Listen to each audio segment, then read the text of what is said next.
Aujourd'hui, je vais vous parler de l'histoire nommée Le Marteau. C'est une courte nouvelle écrite dans un Star Wars Insider et qui nous raconte l'histoire de Teloti Silmam. Teloti Silmam était un jeune Jedi ayant reçu des leçons de Yoda alors qu'il était un initié. Il était dans la même classe que Lumas et Tima. Et un jour vint le maître Ekim Rieli. Ce jour-là, il devait choisir un padawan.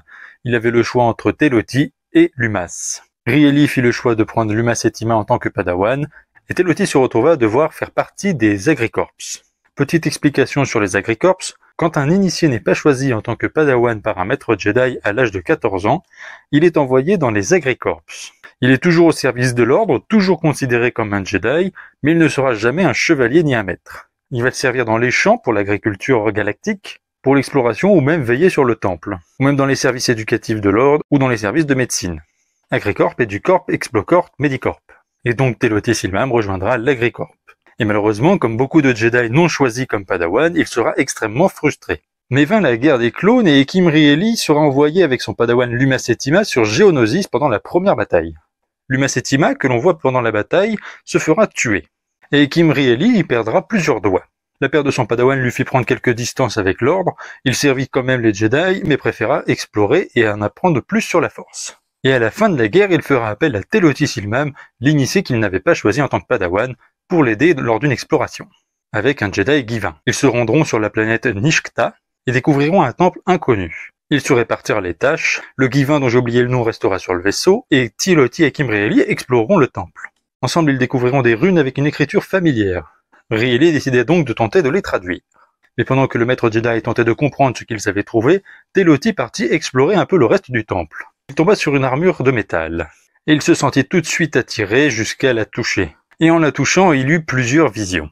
La vision d'un roi à la peau rouge muni d'une géante hache tranchant la tête de plusieurs adversaires, semblant être des Rakata, une espèce invasive ayant conquis une partie de la galaxie 25 000 ans avant. Puis une autre vision où il se retrouvait à affronter des Jedi, et où il se fit découper la tête par Ulic Qel-Droma. Pour les fans de la légende des Jedi, vous aurez compris que cette deuxième vision était celle de Warbnull, l'un des apprentis Sith servant Freedon-Nad. Toutes ces visions auront corrompu le jeune Jedi. Il sera passé du côté obscur et ira tuer le maître qui l'accompagnait.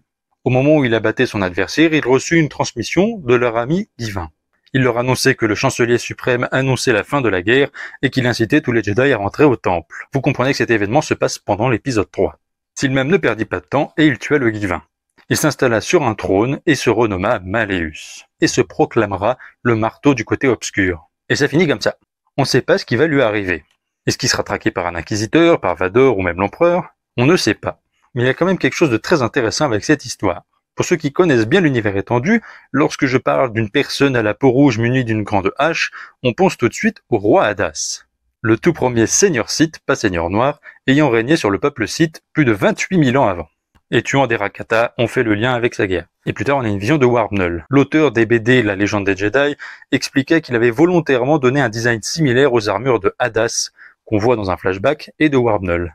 Et il est aussi dit que Warbnull avait reçu des enseignements d'un esprit Sith, sans jamais nous dire lequel. Ce n'est pas clairement expliqué, mais il est bien sous-entendu que le roi Hadas serait l'esprit Sith qui aurait entraîné Warbnull, qui du coup aurait corrompu Teloti Silmam plus tard. Et Silmam prendra le nom de Malleus, qui vient du latin Malei, qui voulait dire le marteau. Voilà, je tenais à vous raconter cette histoire car c'est l'une des très nombreuses nouvelles qui n'ont pas eu beaucoup d'importance sur l'univers, ou en tout cas qui n'ont pas beaucoup marché, mais qui malgré tout continuent à nous lier plein d'histoires ensemble, et à nous donner certaines réponses. J'espère que cette vidéo vous a plu, et si c'est le cas, n'hésitez pas à vous abonner à ma chaîne YouTube Curlon, et que la force soit avec vous.